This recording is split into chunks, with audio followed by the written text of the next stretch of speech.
The Academy Awards are back, and with them comes the buzz, the glamour, and of course, the inevitable drama.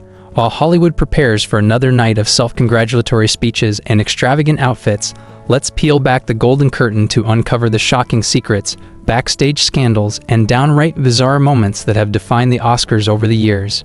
Buckle up, it's going to be a wild ride. A-list secrets, cheating, starstruck celebrities, and after-party madness. Hollywood is a town where secrets are as common as Botox, but some of the juiciest ones tend to spill during the Oscars. Renowned journalist Hadley Freeman, who has attended numerous ceremonies and the legendary Vanity Fair after-party, once hinted in a 2017 article that she had witnessed celebrities cheating on their partners. Although she didn't drop names, likely because she values her ability to attend future events, the idea of Hollywood's elite engaging in scandalous behavior at the industry's biggest event is hardly shocking. But not all of her observations were scandalous, some were downright wholesome. Apparently, even celebrities get starstruck. That year, Benedict Cumberbatch had multiple A-listers tripping over themselves to meet him. The power of Sherlock Holmes, ladies and gentlemen. #OscarSoHeight, the hashtag that changed Hollywood, sort of. Let's rewind to 2015, a time when the world collectively realized that Hollywood's diversity problem was more than just an inconvenient oversight. That year, the Oscars unveiled their acting nominations, and surprise, every single nominee was white. Activist April Reign, understandably unimpressed, coined the hashtag #OscarSoHeight, which quickly caught fire. The outrage wasn't just about that year, though. The very next year, history repeated itself, and the hashtag trended again. People weren't just upset about the lack of representation, they were mad because they had receipts.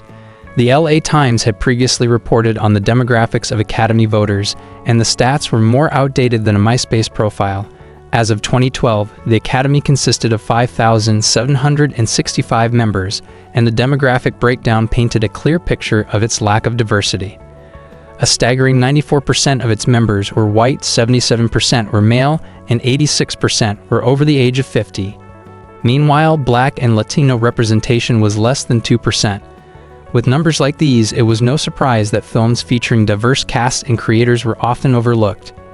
Recognizing the need for change, the Academy took steps to diversify its membership. Rather than removing existing members, a move that would have undoubtedly stirred controversy, they chose to expand their ranks.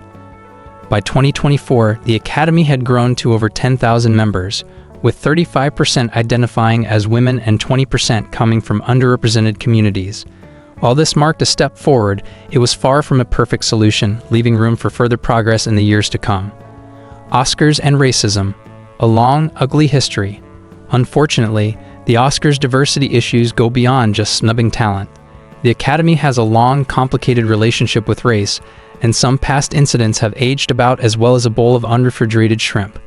One of the most infamous moments happened in 2012 when Billy Crystal decided it would be a good idea to wear blackface during the ceremony. The joke, if you can even call it that, fell flat.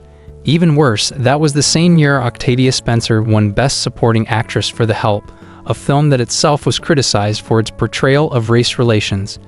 Talk about mixed messages. Then there's the case of Hattie McDaniel, the first black person to ever win an Oscar. She won Best Supporting Actress in 1940 for Gone with the Wind, but rather than sitting among her white peers at the ceremony, she was forced to sit at a segregated table. She was then ushered out after receiving her award, because apparently even winning an Oscar wasn't enough to earn her a seat at the table literally. Winning an Oscar literally makes you live longer, science says so. Here's a fun, slightly eerie fact. Winning an Oscar could actually extend your lifespan. No, seriously. Scientists have looked into it, and the results are hard to ignore. A study from 2001 examined past Oscar winners and nominees, comparing how long they lived.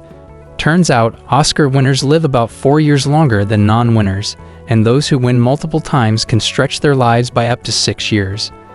A follow-up study in 2022 confirmed these results. Why? Scientists suspect it's because of stress reduction. Winning an Oscar provides job security, higher salaries, often 20% more, and an overall sense of accomplishment. In other words, once you've got that golden statue, you don't have to worry about your career spiraling into irrelevance overnight. Plus, the prestige and recognition boosts self-esteem, leading to better mental and physical health. And let's not forget, fame often comes with access to top-tier healthcare, personal trainers, and wellness experts. The Oscar campaign scandal that changed everything. You'd think winning an Oscar is purely about talent, right? Well, not quite.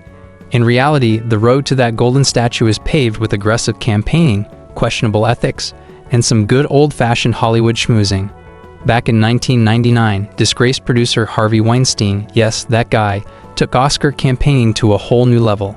His film Shakespeare in Love was up against Steven Spielberg's war epic Saving Private Ryan, and he was determined to win at any cost.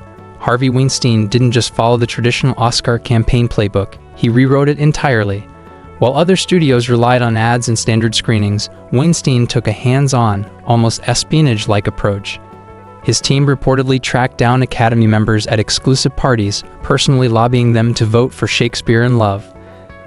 They even organized private screenings in retirement homes where many older Academy voters lived, ensuring they saw the film in a favorable setting.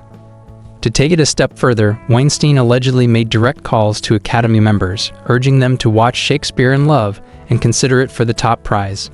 But perhaps the most controversial move was his supposed smear campaign against Saving Private Ryan, where he spread the narrative that only the first 25 minutes of Spielberg's war epic were worth watching.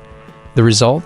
Shakespeare in Love pulled off one of the most shocking upsets in Oscar history, taking home Best Picture over Saving Private Ryan.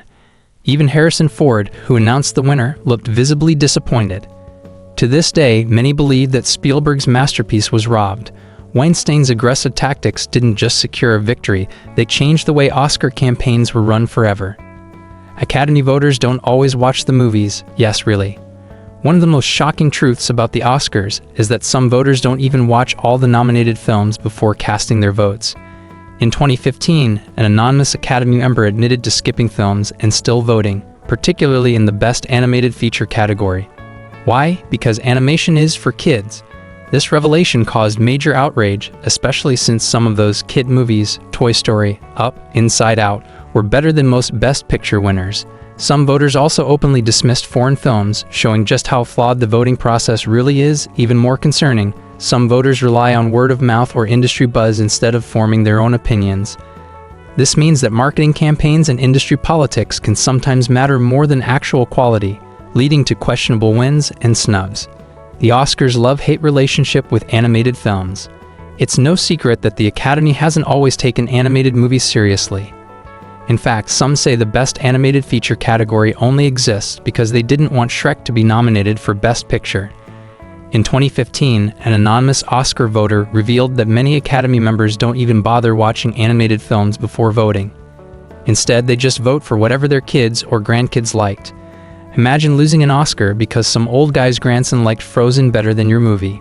For years, animated films have been dismissed as kids' movies, despite critically acclaimed masterpieces like Spider-Man, Into the Spider-Verse, Toy Story 3, and Up proving otherwise. Maybe it's time the Academy starts treating animation with the same respect as live-action films. And that's a wrap on the Oscars' wildest secrets and scandals. If you had fun spilling the Hollywood tea with us, smash that like button because even the Oscars need good reviews. Subscribe for more jaw-dropping stories, and don't forget to turn on notifications, or you might miss the next plot twist. And seriously, if Meryl Streep wins again, we're officially calling her immortal.